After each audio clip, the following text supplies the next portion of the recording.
Poder Ejecutivo enviará al Parlamento un nuevo proyecto de ley para atender la situación de la caja de jubilaciones de profesionales universitarios. La iniciativa de artículo único será analizado con carácter de grave y urgente para ser aprobado entre este miércoles y jueves entre ambas cámaras. El proyecto plantea un incremento en la tasa de aportación de los profesionales activos en 2024 y 2025 hasta alcanzar el 19% del sueldo ficto de la categoría que le corresponda a cada afiliado. El primer proyecto enviado fue rechazado por la Cámara de Representantes tras no tener los votos de Cabildo Abierto ni tampoco del Frente Amplio. ¿Qué tal? ¿Cómo están? Bienvenidas, bienvenidos a MBD Noticias. Comenzamos con la información con 16 grados a esta hora aquí en la capital, en Montevideo, en una jornada que va a seguir con el cielo algo nuboso y nuboso. Periodos de cubierto y vientos soplando del sur al este. Van a soplar entre 10 a 30 kilómetros por hora y la máxima anunciada por Inumet va a llegar a los 18 grados. Allí estamos viendo algunas de las cámaras del Centro de Gestión de Movilidad de la Intendencia de Montevideo en camino de Los Hormigueros entre Buxareo y Chucarro. Hay carga y descarga hasta las 4 de la tarde. En Martín Fierro, entre Azambulla y Lucas Piris, hay obras de saneamiento hasta las 4:30 de la tarde. Y Leopardi, entre Dalmiro Costa y Valle de Ordóñez, hasta las 5, están realizando tareas de poda.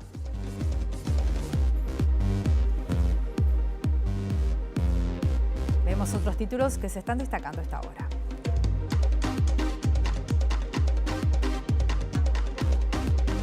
El Frente Amplio y Cabildo Abierto aprobaron en comisión el proyecto para atender los problemas ocasionados por el cierre de la exmutualista Casa de Galicia y las deudas por créditos laborales de los trabajadores médicos y no médicos. La Asociación de Defensores Públicos del Uruguay manifestó enorme preocupación por el impacto de la supresión de 2 juzgados en San Carlos en las personas más vulnerables. La Intendencia de Montevideo iniciará este miércoles las obras de instalación de la ciclovía en Avenida 18 de Julio. La intervención comenzará entre Boulevard Artigas y Alejandro Beizo con el retiro del cantero central. Uruguay obtuvo su segunda medalla de oro en los Juegos Panamericanos de Santiago de Chile 2023. El remo terminó su actuación en la competencia con 2 medallas de oro, 2 de plata y 1 de bronce.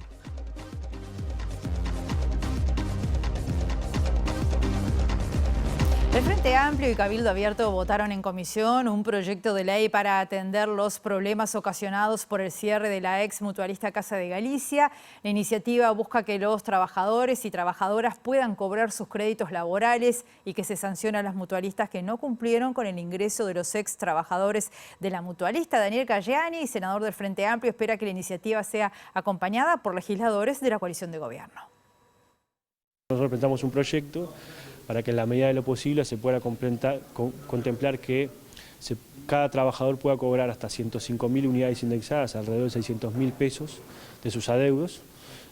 Como hoy existe un crédito del Fondo de Insolvencia Laboral, básicamente tomamos el mismo monto para que no haya ningún tipo de problemática y que además de que se pueda cobrar eso, se pueda cobrar en 180 días y que además los trabajadores que no tienen trabajo hoy también tengan que ingresar a ASE en menos de 60 días, manteniendo también la antigüedad que ya tenían en Casa de Galicia, porque muchos son trabajadores de hace muchos años, y sobre todo también se le da un instrumento al Poder Ejecutivo, en este caso al Ministerio de Salud Pública, para sancionar a aquellas instituciones de asistencia médica privada que no cumplieron con la ley que se votó por parte del Parlamento y que incumpliendo con esa ley no han elegido trabajadores de la propia Bolsa de Trabajo.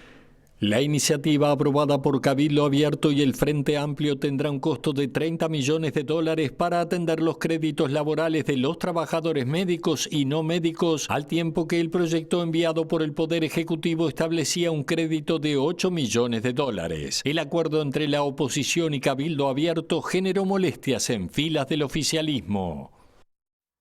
Justamente este tema se está analizando a esta hora en el Parlamento. Allí está nuestro periodista Federico Jurkovich. Buen mediodía, Federico. Adelante. Buen mediodía, Rosina. Exactamente, aquí en la Cámara de Senadores, una mañana con mucha información parlamentaria. Vamos a concentrarnos justamente en lo que escuchábamos antes, las declaraciones de Daniel Cayani sobre el proyecto de ley aprobado en comisión entre Cabildo Abierto y el Frente Amplio para una solución a los trabajadores médicos y no médicos de Casa de Galicia. No se aprobó el del proyecto del Poder Ejecutivo, tampoco el que había presentado el senador Sergio Botana, quien dice que, sin embargo, el de Cabildo Abierto, aprobado con el de Frente Amplio, tiene similitudes con el que en su momento él había presentado, un tema que viene siguiendo desde hace mucho tiempo, Botana. Usted dice que yo digo qué. ¿Y no es así? No, tendría que leer usted. No pude leer los dos, el otro es muy reciente, senador. Mi proyecto es bastante anterior al del Frente Amplio. No se olvide que yo fui el único senador junto al senador Juan Estraneo, fuimos los únicos que votamos en contra de la solución que le dieron en su momento. En su momento, exacto. A Casa de Galicia. Y la propuesta de sancionar a las instituciones que no cumplan, la propuesta de darle seguridad laboral a los funcionarios y la propuesta de que los despidos se paguen como se deben pagar, eso es lo que es el contenido de mi proyecto, que se ve que telepáticamente se les ocurrió algo con idéntico texto. Bueno, usted ha dicho telepáticamente, yo no podía citar eso textualmente de usted, Botana, pero sin embargo marca que alguno de los artículos de este proyecto Cabildo Abierto Frente Amplio no lo va a acompañar, digamos. No, yo voy a votar todo ese proyecto porque es mi proyecto. Es mi texto. No voy a acompañar solo un artículo, que es el último artículo, que es el de la Comisión de Seguimiento, que lo van a tener que cambiar porque de verdad yo no puedo cometer el atrevimiento institucional de hacer una comisión de seguimiento donde pongo al Poder Ejecutivo en absoluta minoría, un representante de cada uno de los 3 ministerios y pongo 2 de la FUS y 2 de los trabajadores de Casa de Galicia. Todavía pongo 2 de la FUS que nunca defendió a los trabajadores de Casa de Galicia, que dice ¿cómo es que se llama el dirigente de Bermúdez? Dijo que iba a hacer una fiesta si obtenía mi proyecto. En su momento, pasado. Con su negativa en su momento, se generó algún ruido en la coalición. ¿Ahora qué espera cuando vote de tarde este proyecto? Y no espero ningún ruido, lo único que espero es que los trabajadores cobren lo que tienen que cobrar. El Estado interviniendo la mutualista, y cuando los trabajadores tuvieron despido de alguna manera, estaba el Estado a cargo de la mutualista. Si no era el Poder Ejecutivo, sino a través del Ministerio de Salud Pública, era a través de ACE. Si no era ACE, fue el Poder Judicial, que también es del Estado. Y si no, fue la ley que votaron los legisladores, la 20.022, que el Poder Legislativo, hasta donde yo sé, también es del Estado. Entonces, el Estado estuvo atrás de esto. ¿Cómo van a pagar los trabajadores? 173.000 pesos de indemnización es lo que cobra el que quedó desempleado de un kiosco. Por favor, ¿cómo le voy a pagar a gente con toda una trayectoria en la salud, los dejo sin empleo, y encima le voy a pagar 173.000 pesos? Es una vergüenza, pero además el Estado, cuando es responsable de las cosas, tiene que asumir sus responsabilidades. El proyecto mío prevé un plazo que es igual al del plazo que casualmente, no digo que sea copia, fue telepatía, pero bueno, se les ocurrió el mismo, pero más allá de eso, soy coherente, trato de serlo con lo que pienso, afirmo y escribo. Ahora, Botana, desde el Poder Ejecutivo, tanto el ministro de Trabajo, Pablo Mieres, como... Bien, veíamos allí al senador Botana hablando de esta propuesta del Frente Amplio y de Cabildo Abierto también para atender la situación de trabajadores y ex trabajadoras de Casa de Galicia. El Poder Ejecutivo envió al Parlamento un artículo único que busca incrementar los ingresos de la Caja de Profesionales por intermedio de un aumento de los aportes de los activos. El objetivo es que el proyecto sea votado este miércoles con carácter de grave y urgente. El nuevo proyecto impulsado por el Poder Ejecutivo tiene un solo artículo y procura ser una solución inmediata y transitoria a la problemática económico-financiera que enfrenta la institución. En este sentido, el texto plantea que a partir del próximo 1 de enero, la tasa de aportación se elevará desde el actual 16,5% al 18% del sueldo ficto de la categoría que le corresponda a cada afiliado. A partir del 1 de enero de 2025, ese aporte aporte pasará a ser de 19%. El nuevo proyecto es una respuesta al fracaso de la primera iniciativa impulsada por el gobierno para la Caja de Profesionales Universitarios. El pasado lunes, la Cámara de Representantes rechazó la iniciativa enviada por el gobierno con el voto en contra de Cabildo Abierto y el Frente Amplio. Según fuentes de MBD Noticias, el proyecto ingresará por comisión y será votado este miércoles por el plenario de la Cámara de Senadores, donde ingresará con el rótulo de grave y urgente. Posteriormente pasará a diputados. En las últimas horas, el directorio de la Caja de Profesionales expresó en conferencia de prensa críticas al sistema político por no lograr un acuerdo para reformar la Caja y manifestó que se quedará sin reservas en el primer trimestre del próximo año y que no puede garantizar que presente dificultades para pagar jubilaciones y pensiones antes de esa fecha. Y sobre este tema, y desde el Frente Amplio, el senador Daniel Caggiani dijo que todo lo que fue el abordaje de esta temática de la Caja de Profesionales Universitarios ha demostrado un gran fracaso por parte del gobierno. No hubo un diálogo político, la propia coalición de gobierno no tuvo los votos necesarios para poder aprobarlo. Y bueno, ahora parece que hay como un proyecto, como un manotazo ahogado para poder darle una potestad a la Caja que hoy ya tiene, que es poder aumentar a los activos el porcentaje de aportes que hacen los propios socios activos de la Caja. Por tanto, creo que sin duda, más que un proyecto, parece como llover sobre mojado o tratar de poder compartir culpas en términos más políticos, más que poder resolver esta situación de manera integral, de manera profesional y de manera transparente, como creo que la Caja lo necesita. O sea que la Caja podría hacer esas elevaciones, pero no podía hacer todo lo demás que tenía el proyecto.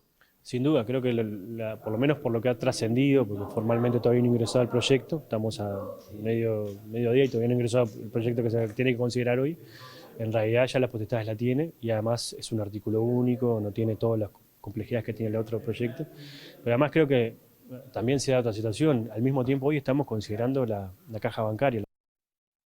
El presidente de la República, Lacalle Pou, vetó 3 artículos del proyecto de rendición de cuentas aprobado por el Parlamento, entre ellos la inhibición a los fiscales de ejercer como abogados penalistas hasta un año después de dejar el Ministerio Público. Es un nuevo veto presidencial a una iniciativa de Cabildo Abierto.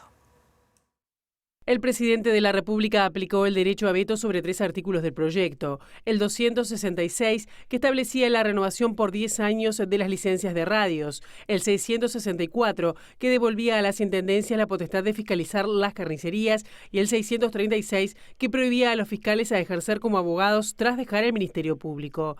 En este caso, se trata de un veto parcial, ya que el mandatario mantuvo la prohibición por 3 años para ejercer como abogado penalista aprobada para el fiscal de corte.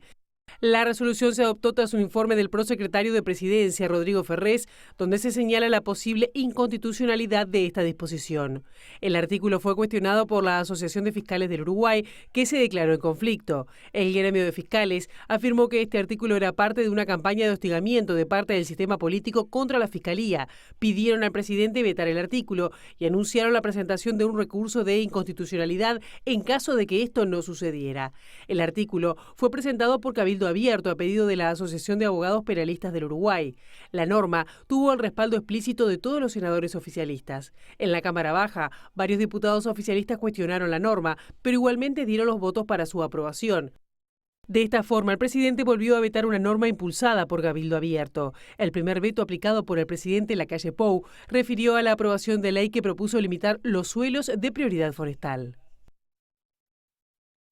Y el presidente de la Asociación de Fiscales del Uruguay, William Rosa, consideró que el veto del presidente de la República es razonable y que fue inconveniente discutir sobre este artículo durante 5 días. Sin embargo, Rosa dijo que el gremio va a mantener las medidas por sus críticas a otros aspectos que están incluidos en la rendición de cuentas.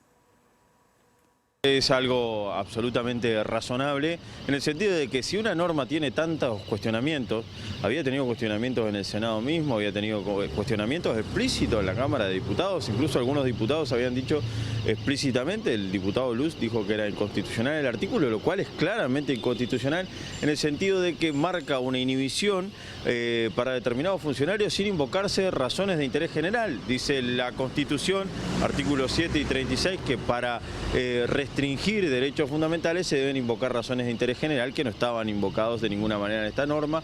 Una norma discutida en 5 días en el Parlamento, lo cual es absolutamente inconveniente. Vino a culminar un proceso de 6 años en el que no se contemplaron ninguna de las reivindicaciones de la Asociación de Fiscales, reivindicaciones que tenían que ver con provisión de fondos para la Fiscalía para funcionar bien, como lo exige la ciudadanía, como lo exigen los políticos, pero los recursos no aparecieron, y no contemplar que las remuneraciones de los jueces y de los fiscales están equiparadas. Reconocieron ese error este año en el Parlamento, el oficialismo reconoció ese error, no se solucionó. Creo que lo que hay ahí es una muestra clara de un ensañamiento o de una mirada que se tiene de parte de algunos actores del sistema político respecto de la Fiscalía.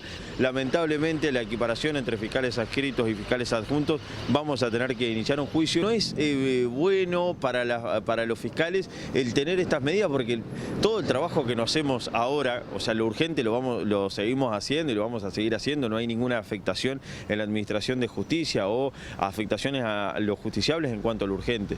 Pero aquello que se dilata porque es postergable es algo que después los fiscales vamos a tener que hacer dentro de una semana, de 2 semanas, cuando se reevalúen las medidas. Hoy comienzan las obras de la ciclovía en la avenida 18 de Julio. Vamos a ver qué novedades hay. Las trae nuestro periodista Juan Pablo Rodríguez. ¿Cómo estás, Juan Pablo? Adelante, bienvenido. Rosina, buen mediodía para ti, desde luego para nuestros televidentes. Habla Pablo Intamuz, el director de Movilidad de la Intendencia de Montevideo, acerca de la nueva ciclovía en 18 de julio. Ahora un periodo de intercambio, de diálogo. Así nos gusta trabajar, así hemos trabajado en otros proyectos. Pongo el ejemplo 21 de septiembre, en donde tuvimos un ida y vuelta muy rico con los vecinos. Terminamos modificando algunos aspectos del proyecto. En este proyecto de ciclovía también fuimos muy atentos a las críticas, a las sugerencias. Recogimos una cantidad de esas sugerencias, modificamos algunos aspectos, reforzamos algunos aspectos de seguridad y bueno, hoy estamos con este proyecto en ejecución, muy contentos de poder estarlo llevando. ¿Campaña de educación? Esto tiene muchos componentes. Esto que estamos haciendo ahora, la comunicación, va a ser fundamental. La experiencia nos dice que siempre que implantamos un proyecto nuevo, tenemos que estar muy atentos en los primeros tiempos y después la gente se empieza a habituar a la nueva forma de funcionamiento. Esto nos ha pasado aquí cerca, en lo que ha sido esa maravillosa bicicenda que hemos construido en Avenida Italia. Hasta el día de hoy seguimos haciendo algunos retoques todavía. Esto es un aprendizaje permanente, pero estamos convencidos de que vamos a contar con la complicidad de la población y con la empatía de quienes no andan en bicicleta y saben que tienen que cuidar a los ciclistas para que los ciclistas cada vez sean más. Estamos en vivo para TV Ciudad y bueno, consultarles si van a colocar nuevos radares en 18 de julio y tanto en San José también. Entre las medidas que hemos ido delineando en este tiempo que yo les contaba, desde que se presentó el proyecto hasta ahora, resolvimos reforzar no solamente un control de velocidad que vamos a tener en el tramo más bien del cordón, en donde no teníamos ningún radar instalado. Vamos a instalar un radar a la altura de 18 y Juan Polier aproximadamente, y vamos a estar reforzando también las cámaras de visualización para que desde el Centro de Gestión de Movilidad podamos estar 24 horas los 7 días de la semana observando qué es lo que ocurre en esta nueva ciclovía. ¿Estamos en novedad de la mampara? ¿Se ve algo más? Perdón, vamos de a uno. Se preguntaba por la mampara, tan polémico como esto también, ¿no? ¿Ya hay alguna resolución? ¿Se ha hablado algo? No hay ninguna resolución sobre la mampara. Hasta ahora, desde que vimos públicamente algunos planteos, el único planteo que hemos recibido ha sido al sindicato del taxi, el SWAT, muy preocupados por las manifestaciones públicas que han habido, y hasta ahora nos quedamos con eso. Nosotros en este tema no hemos recibido ninguna otra comunicación. ¿Será opcional? Vamos por parte. El tema de la mampara para nosotros es un tema muy complejo, muy delicado. Esto lo digo con bastante propiedad. En el año 2015 yo estaba en la UNACEB, hicimos un trabajo muy concienzudo con todos los actores vinculados a la mampara. El trabajo está publicado, es público y arroja una cantidad de conclusiones. En ese momento todos los actores principales habíamos llegado a la conclusión de que no era el momento ni había condiciones para modificar la mampara. La mampara es un elemento de seguridad pública y de seguridad laboral. Si miramos el tema de la mampara solamente desde el enfoque de la seguridad vial, creo que vamos a estar cometiendo un error de análisis. Nosotros no lo vamos a hacer y estamos dispuestos a recorrer el mismo camino que recorrimos en el 2015 con todos los actores en diálogo social. La mampara sigue. No hay ningún elemento, reitero, no hay ningún elemento, hoy no está sobre la mesa el retiro de la mampara. Eso no quiere decir que no estemos abiertos a escuchar los planteos de la sociedad. Reitero, hasta ahora el único planteo oficial que hemos recibido hace 2 días fue el sindicato del taxi preocupado por las manifestaciones públicas al respecto. Bien, estábamos viendo el director de movilidad de la Intendencia de Montevideo porque, como nos decía nuestro compañero Juan Pablo Rodríguez, comienzan hoy las obras de la ciclovía en la avenida 18 de Julio. Vamos a tener obviamente que esta noticia ampliada en nuestra edición central. En el ámbito político, volvemos al ámbito político, el Frente Amplio va a interpelar al ministro Luis Alberto Heven en relación a la investigación paralela realizada por funcionarios de la cartera para beneficiar al ex senador Gustavo Penades. En entrevista con Primera Edición de MBD Noticias, la senadora del Frente Amplio, Sandra Lazo, estimó que la decisión de Heber de no renunciar busca no afectar la imagen del presidente de la República. Y yo lo entiendo al ministro cuando dice que no va a renunciar. Mire que lo entiendo más allá de las discrepancias políticas. De alguna manera acabamos de tener una imputación a alguien que es del cerno principal del presidente de la República, que es el ex senador Gustavo Penades, que por la unanimidad de votos y frente a hechos deleznables, termina siendo expulsado del Parlamento. Esto yo no sé si hemos tomado conciencia de lo que ha significado, no como un hecho aislado y que tenga que ver con lo personal, también tiene que ver, nosotros somos personas públicas. Imagínese qué sucede si da un paso al costado alguien que también yo creo que es el segundo pilar del entorno para el gobierno, ¿entiende? Para el presidente de la República. La Asociación de Defensores Públicos del Uruguay manifestó enorme preocupación por el impacto de la supresión de 2 juzgados en San Carlos en las personas más vulnerables. La medida anunciada por la Suprema Corte de Justicia rechazo de legisladores y varios gremios vinculados al Poder Judicial. Provocó el rechazo de varios gremios vinculados al Poder Judicial.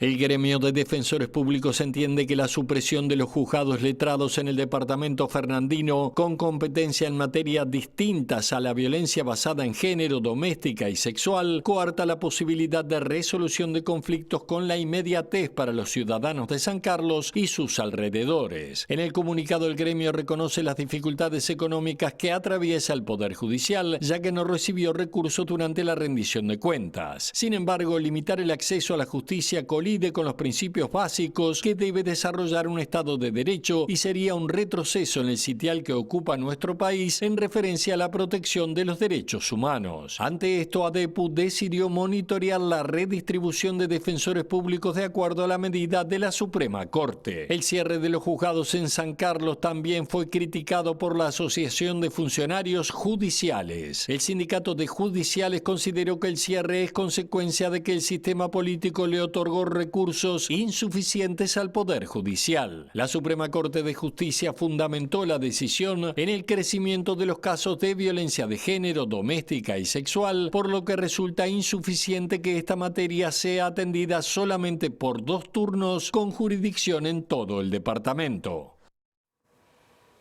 Hacemos una pausa muy breve y volvemos enseguida.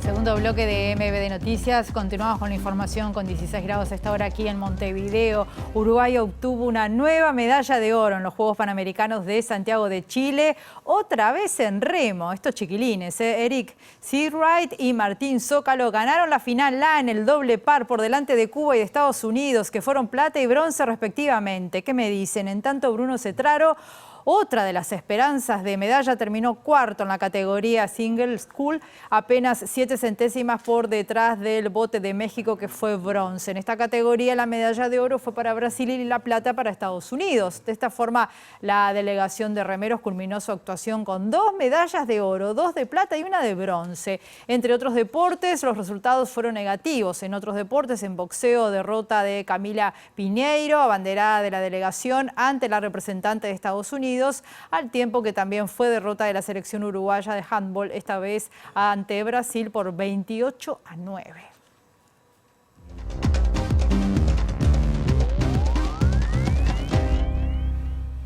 Y en Argentina, la ex candidata a la presidencia de la República y presidenta del PRO, Patricia Bullrich, anunció hace minutos su apoyo al candidato de La Libertad Avanza, Javier Milei, de cara al balotaje. Bullrich afirmó que su sector no puede ser neutral y que Argentina no aguanta un nuevo periodo de gobierno kirchnerista.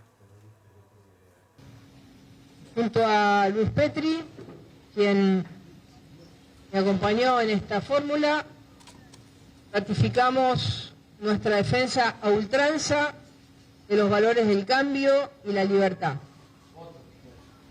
La urgencia del momento nos interpela a no ser neutrales frente al peligro de la continuidad del kirchnerismo a través de Sergio Massa. Esto implicaría para nuestro país, para nuestro pueblo, una nueva etapa histórica bajo el dominio de un populismo corrupto que condenaría a la Argentina a su decadencia final. ¿Qué significaría la continuidad del peor gobierno de la historia con Sergio Massa? Con Javier Milei tenemos diferencias, por eso hemos competido, no las ocultamos. Hoy creemos que hay que aunar fuerzas para un objetivo superior. Y como dije al principio, como dijo San Martín, cuando la patria está en peligro, todo está permitido, excepto no defenderla. Nos vamos, volvemos a las 19 horas en la edición central o mañana a primera hora a las 8 en la primera edición de MBD Noticias. Que pasen ustedes muy bien.